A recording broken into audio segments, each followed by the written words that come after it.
السلام عليكم. جبنا لكم فيديو جديد ويفيدكم. هذا باب البراد انكسر، شوفوا شلون انكسر. شلون نسوي كشكل هيك مو حلو، فشلون الرجعة سويت انا. هو منا انكسر، زرفت عكس الاتجاه من هالجهة، منا واحد ومن هاي الجهة واحد، لغيت هذا منا.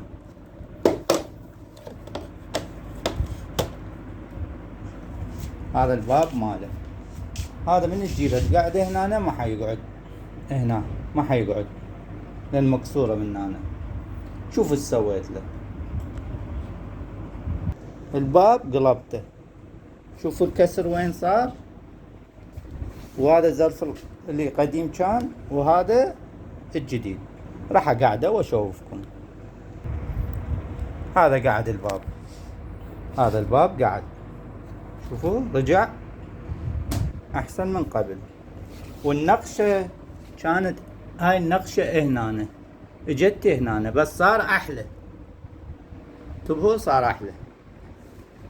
طبعا هذا الكسر هياته وهذا لهنا، شوفوا شلون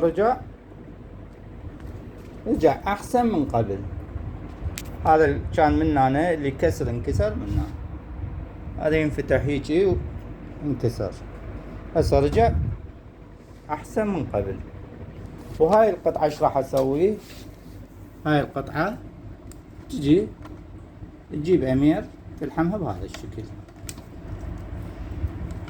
تلحمها كشكل وتقدر تخلي لك فد لزقة حلوة فوقها.